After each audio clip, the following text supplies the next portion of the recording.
नमस्कार, आप देख रहे हैं सिटी पोस्ट। मैं हूं वंदना। कोरोना वायरस के कारण पूरे देश में लॉकडाउन है, सभी लोग घर में रह रहे हैं। पर ऐसे में जो दिहाड़ी मजदूर हैं उन लोगों को काफ़ी संकटों का सामना करना पड़ रहा है। इस विषय पर हमारे साथ बातचीत करने के लिए हैं आरजेडी के कद्दावर नेता भोला यादव जी। सर, आप जिस तरह से दिहाड़ी मजदूरों को संकटों का सामना करना पड़ रहा है, क्या कहेंगे इस विषय पर?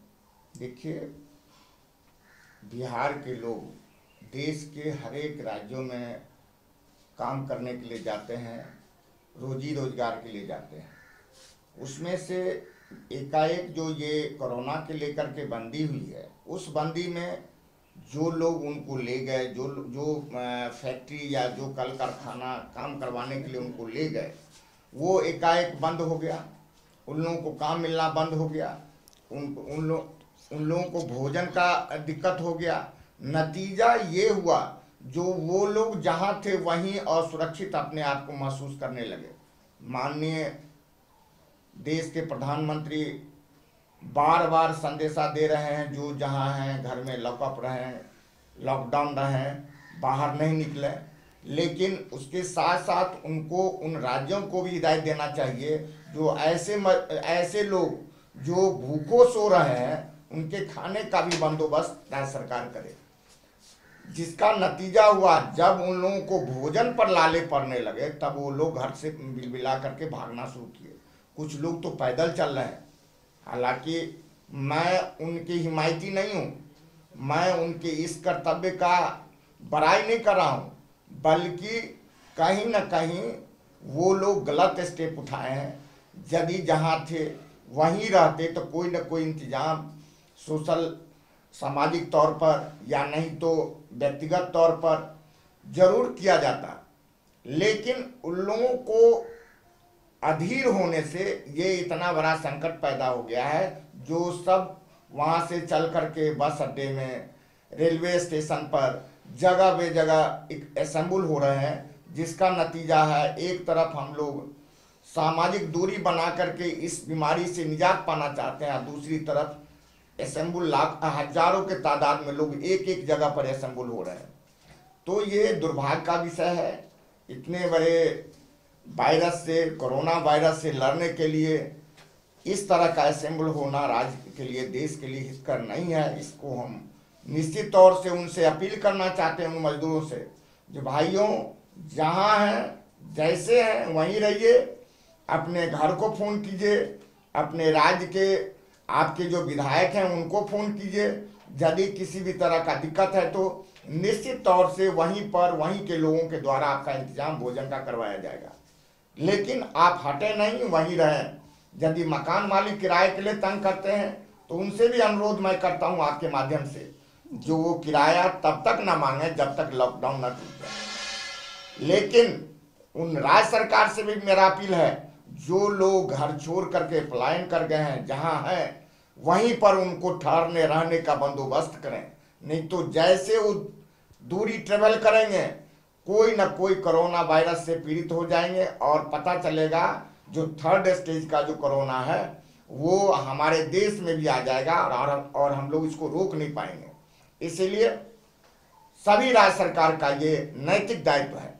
माननीय प्रधानमंत्री जी से मेरा आग्रह है, जो राज्य सरकार से अपील करें, जो वहाँ के उनके पास जो जैसे मजदूर जहाँ से चले आए हैं उनको वहीं ठहराने रहने का व्यवस्था करें, सोशल डिस्टेंस मेंटेन करवावें और दवा दारू का इंतजाम करें, जांच का इंतजाम करावें, जिससे कि इस बीमारी से निजात पाया जा सके।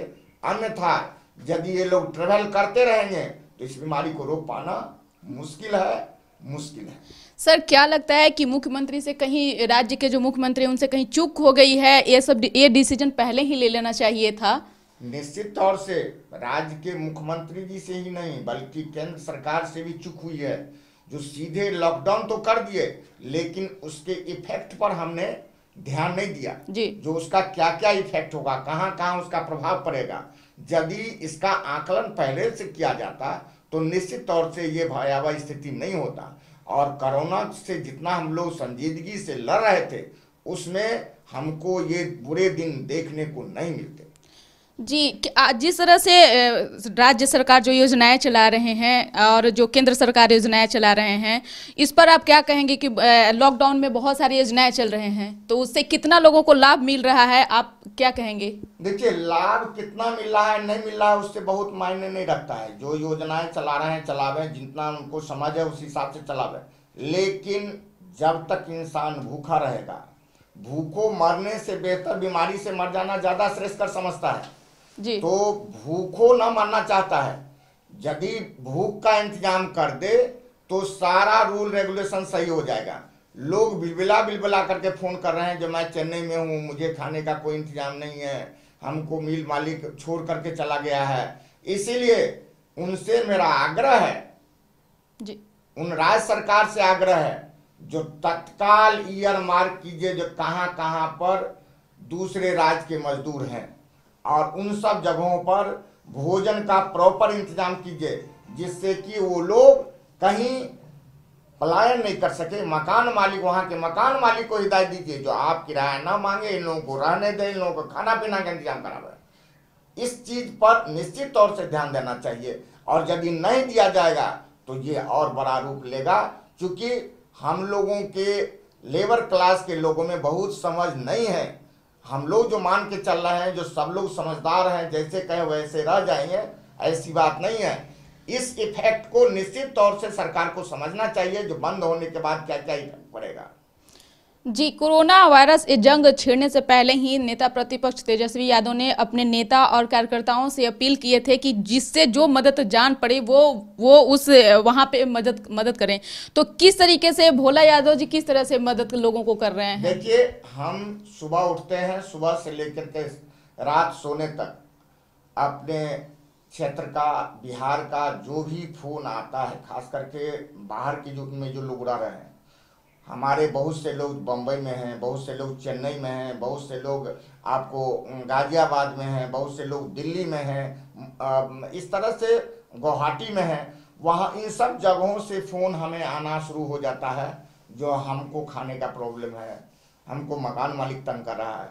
तो वैसे जगहों के जो चीफ सेक्रेटरी हैं, वहाँ के जो हमारे जान पहचान के लोग हैं, उन लोगों से मैं अनुरोध करता हूँ जो आप जा करके उनको मदद कीजिए। चीफ सेक्रेटरी से गुहार लगाता हूँ जो आप वहाँ हमारे जो लोग हैं उनका लोकेशन ये है, उनको डिटेल व्हाट्सएप पर भेजता हूँ और उस आधार पर उनसे आग्रह करता हूँ जो आप उनको मदद का इंतजाम कीजिए। बहुत जगह मदद हुआ भी है, बहुत जगह अभी प्रोसेस में है, लेकिन जो लोग मदद न लेकर के, जिनके पास में ये सूझबूझ नहीं है, ऐसे लोग ही पलायन करने के लिए विवश हो गए हैं। जब उनको कहीं से कोई रास्ता नहीं मिला है तब वो लोग पलायन के लिए विवश हो गए।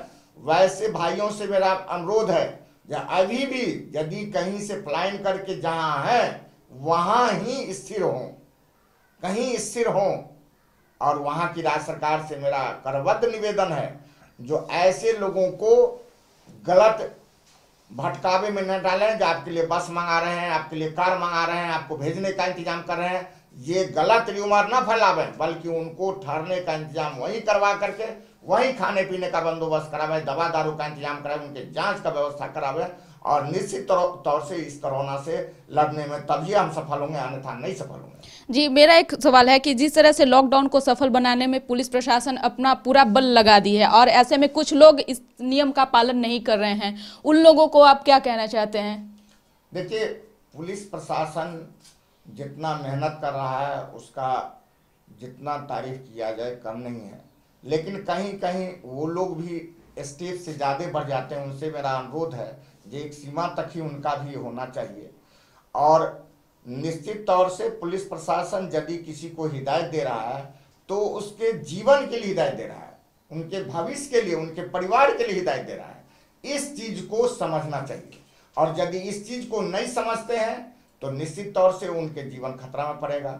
इसलिए लोगों से अनुरोध है जो इस चीज को मेंटेन करें। अभी कटनी का समय है, अभी रबी फसल के कटनी का समय है जी। मैं राज्य के किसान भाइयों से अपील करना चाहता हूं आपके माध्यम से, जो कटनी का काम करें लेकिन सोशल डिस्टेंस को मेंटेन करते हुए कटनी का काम करें। भरसक संभव हो तो मशीन से कटनी का काम करें जिसमें मैन पावर कम लगता हो, और साथ ही साथ एक जगह असेंबल होकर के काम न करें बल्कि प्रॉपर दूरी बना करके काम करें।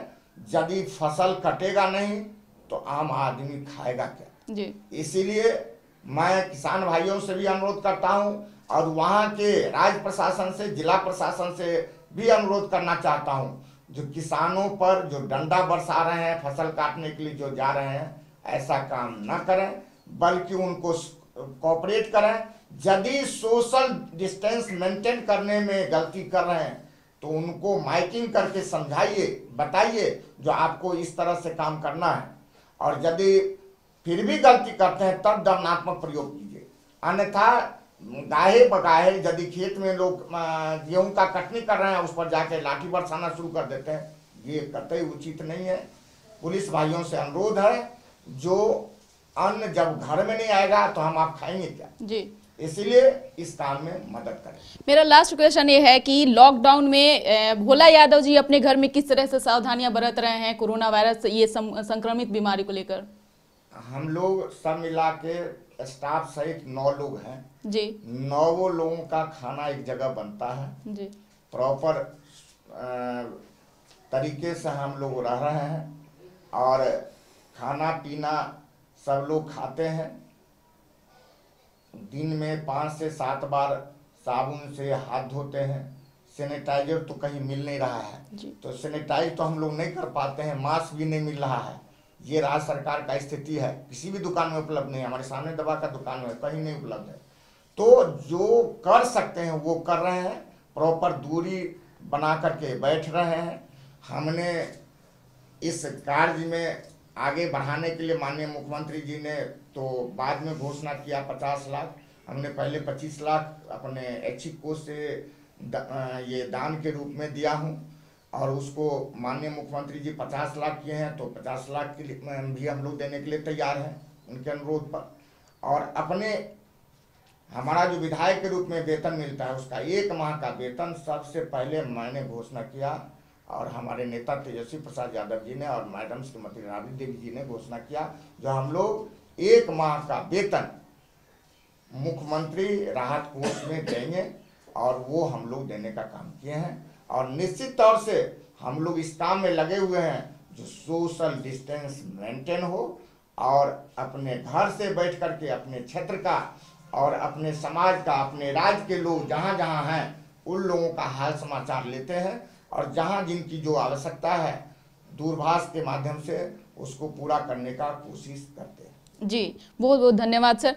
तो ये थे भोला यादव जी, और ये आरजेडी के कदावर नेता हैं। इन्होंने साफ साफ कहा कि लॉकडाउन में अपने घर में रहें और सावधानी बरतें, डिस्टेंस मेंटेन करके रहें, क्योंकि इस बीमारी का एक ही इलाज है, सोशल डिस्टेंस में रहें, घर में भी रहें तो अपने लोगों से भी दूरियां बना करके रहें।